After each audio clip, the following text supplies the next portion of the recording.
Eudemon est un continent où la plupart des humains ont un pouvoir spirituel.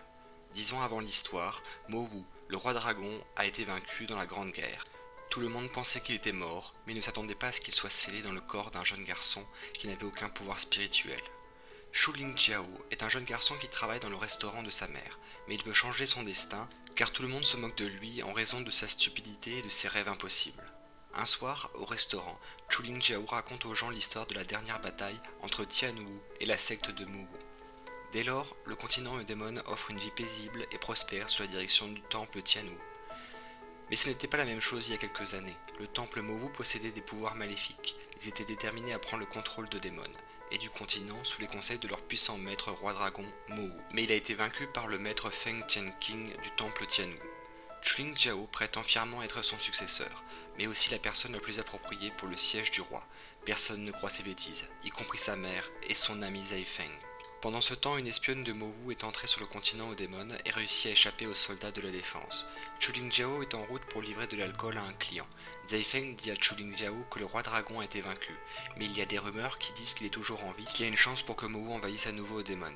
Donc l'académie Tianwu organise l'examen de sélection plutôt que d'habitude pour recruter de nouveaux maîtres afin d'améliorer leur défense. Shu Lingjiao voit cette situation comme une chance pour lui de devenir le héros de son histoire et de réaliser ses rêves. Il décide de passer également l'examen et de devenir le prochain roi Eudemon. Zai Feng se moque de lui. Shu Lingjiao ne peut même pas entrer à l'académie car il n'a aucun pouvoir spirituel ou aucune compétence exceptionnelle. Il est fondamentalement aussi inutile qu'une maison sans toit. Tout à coup, il voit des ombres à proximité. Il est possible que ce soit des espions de Mowu.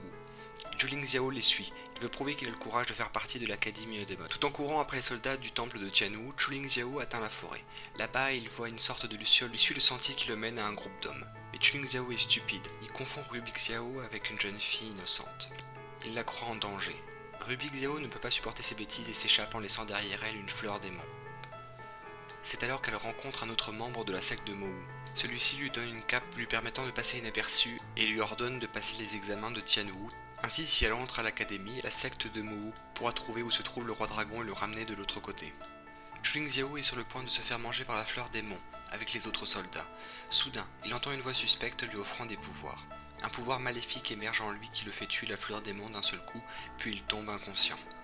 Le lendemain matin, Shu Lingjiao ouvre les yeux dans sa maison où il se fait taper dessus par sa mère pour avoir disparu la nuit dernière. Elle attaque Shu Lingjiao et sort pour se préparer à un rendez-vous. Heureusement, Zai Feng vient le chercher pour les examens de Tianwu. Sur le chemin, vers l'académie, il rencontre Ryo Bixio. Celui-ci ne la reconnaît pas, mais elle le reconnaît. Elle se demande comment Shu Ling a réussi à échapper à la fleur démon. Soupçonnant Shu Lingjiao d'avoir des pouvoirs secrets, Ryo Bix cherche un moyen de le disqualifier des examens. Après avoir rempli les formulaires d'admission, Xiamu leur donne des instructions générales sur les examens. Tandis que Zai Feng donne à Shu Ling des informations sur les participants au concours des examens, les participants sont emmenés dans une forêt pour le premier test. Il leur faudra attraper des bêtes de rang 3. Les 200 premiers individus à terminer le test passeront à l'étape suivante. Sans pouvoir spirituel, Shu Lingjiao a quand même réussi à trouver de nombreuses bêtes, mais Ryo Bixio a placé une marque sur son dos, faisant fuir toutes les bêtes de Shu Lingjiao. C'est alors qu'apparaît un énorme tigre blanc. Celui-ci attaque Shu Lingjiao et le blesse à la jambe. L'énorme bête vomit au lieu de le manger et s'enfuit. Shu Lingjiao crie au tigre que sa jambe est blessée. C'est alors que Ziei, une gentille et adorable fille, vient l'aider et guérit sa blessure. Après avoir récupéré, Shu Lingjiao met en place un piège et attrape la bête tigre. Mais Ruby Xiao, avec un enchantement, le transforme en un monstre encore plus petit et mignon. Shu Lingjiao arrive à peine à temps à finir l'examen. Heureusement, Xiaomu découvre le sort sur la bête et le laisse participer au deuxième test. Le prochain test consiste à passer le pont mortel Changqing. Les 50 premiers à atteindre l'autre côté passeront à l'étape suivante. Le pont est plein de bêtes mangeuses d'âmes qui ont tué de nombreux participants. Xiao et Yi comprennent que les bêtes se déplacent en fonction du son. Donc s'ils marchent silencieusement, ils n'auront pas de problème. Shu Lingjiao et Zai Feng la suivent également. Mais ils rencontrent une bête encore plus grosse. Shu Lingjiao et Zai Feng se joignent à l'équipe de Xiu pour combattre la bête, mais celle-ci jette un sort, les transformant en statue de pierre. Cette créature était en fait envoyée par Yurobik pour empêcher Shu Lingjiao de réussir l'examen. Heureusement, Zioyi sauve Shu Lingjiao, mais ils se font attraper par les tentacules de la bête. Pendant ce temps, Belang et Ryobing ont déjà atteint la fin du pont. Zuya avertit Ryobik Xiao de ne rien faire de suspect. En fermant les yeux, Shu Lingjiao voit l'esprit qui lui a donné les pouvoirs la dernière fois. L'esprit lui dit alors qu'il est scellé dans son corps. Si Chuling Xiao brise le sceau, il aura des pouvoirs inimaginables et il pourra sauver ses amis et vivre une vie respectable. Chuling Xiao accepte son offre, mais l'esprit appartient au roi dragon, qui essaie de prendre le contrôle du corps de Chuling Xiao.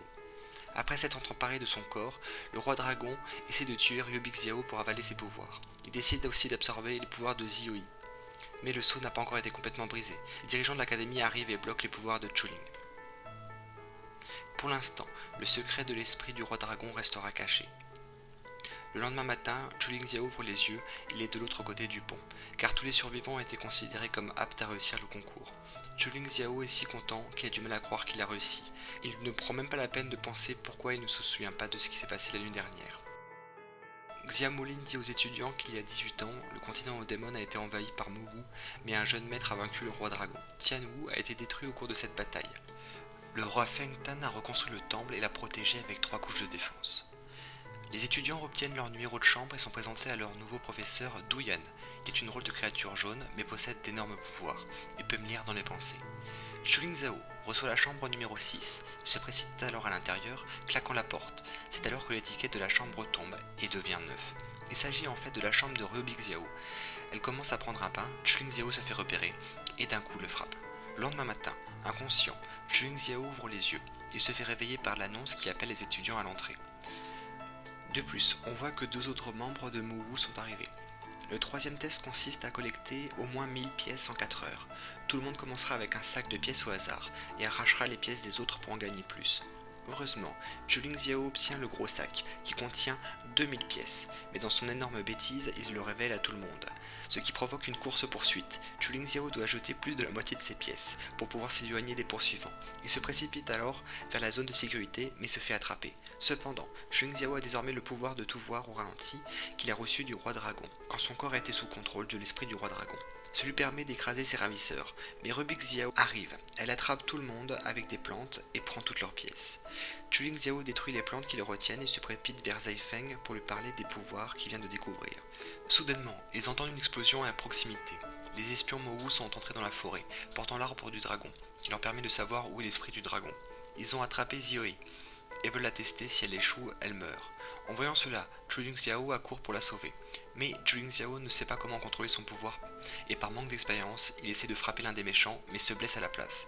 Alors, il décide de s'enfuir en emportant Zioi avec lui, et en emportant également l'orbe. L'espion Mowu les arrête avec son contrôle psychique, mais heureusement, les pouvoirs de Chuling Xiao s'activent à nouveau, et il parvient à se défendre. Les espions sont déterminés à le tuer en lançant une énorme bombe. En touchant l'orbe, Chuling permet à l'orbe de reconnaître l'esprit du roi dragon présent à l'intérieur de son corps. C'est alors que l'esprit du dragon guérit Chuling Xiao et lui raconte qu'elle a obtenu les pouvoirs du roi dragon. Il peut maintenant utiliser la technique de défense invincible toutes les 12 heures. Après avoir parlé au dragon, Chuling Xiao revient dans le monde actuel en portant les vêtements du roi dragon. Il n'y fait même pas attention car il est trop heureux d'avoir le pouvoir qu'il a toujours souhaité. Les espions Mowu ont trouvé le roi dragon et veulent le capturer. Cependant, Duyan arrive et arrête les méchants pour avoir attaqué dans la zone de sécurité. Ils parviennent quand même à s'échapper et Duyan déclare la fin du test. Tous les étudiants doivent se rassembler à la porte d'identité qui déterminera la valeur en couleurs. Chaque couleur est associée à des pouvoirs différents. Duyan demande que ceux qui ont 1000 pièces ou plus puissent s'avancer pour entrer par la porte. Le premier est Beilang, Vilang qui révèle une couleur noire, tandis que d'autres le regardent avec étonnement, et ensuite Ryobik Xiao, Yongtian, Xiodi et même Zai Feng. Mais Chuling Xiao n'a pas assez de pièces. Tout à coup, il entend à nouveau le dragon violet qui lui offre des pièces spirituelles pour avoir vaincu les espions de Mowu.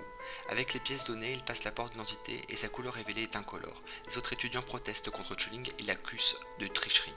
Mais le vice-directeur Wen règle l'affaire et déclare que Chuling Xiao fait partie de l'académie Tianwu. Plus tard, Ryobing va rencontrer Zuya qui lui dit qu'ils ont toujours besoin de l'ancien artefact présent à l'académie Tianwu pour déceler le roi dragon. Puis, les étudiants vont pouvoir choisir leurs armes en fonction de leur couleur réveillée. Chacun pourra choisir son arme.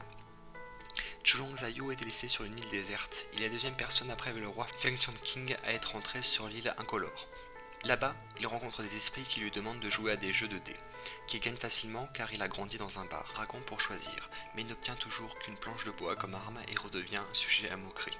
Après la sélection des armes, ils retournent tous se reposer dans leur chambre. Soudainement, au milieu de la nuit, des gars pénètrent dans les chambres des étudiants pour voler leurs armes. Les intrus ont emporté la plupart des armes des étudiants, sauf la pauvre planche de bois de Chuling Xiao. Le lendemain, Zhai Feng dit à Chulong Xiao que les intrus dans sa chambre appartenaient au clan des couleurs pures, une organisation d'étudiants puissants. Ils ont une forte influence dans toute l'académie. Quand Du Yuan pose des questions sur les armes que seuls quelques étudiants ont, y compris Bei Lang et Ryo Bing. Zheng Feng et bien sûr Yang Xiao. Du Yuan conseille à tout le monde d'augmenter sa force afin que tel incident ne se repousse plus, quelles que soient leurs difficultés.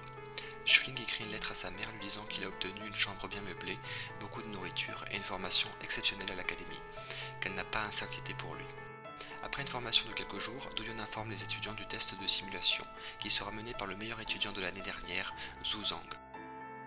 Il bat Yang Shan en quelques secondes, puis choisit Bei Long et Ryo Bang. Mais il donne du fil à retordre à Zhu Bang, car le combat semble équilibré quand Chuling s'amuse du spectacle qui a enragé Zhu Zhang et il l'appelle au combat, avec Zhai Feng. Ils attaquent Zhu Zhang par les côtés, mais n'arrivent pas à le toucher. Pendant ce temps, l'esprit du roi dragon conseille à Chuling Xiao d'utiliser son arme démon, qui s'avère être un joint sous vide. Ne me demandez pas ce que c'est, il arrache la cape de Zhu Zhang, révélant qu'il a 4 bras effrayants. Zhu Zhang devient enragé, mais Du Yuan met fin au combat, cependant Zhu Zhang se vengera certainement. Si la vidéo vous a intéressé et que vous voulez voir la suite, abonnez-vous!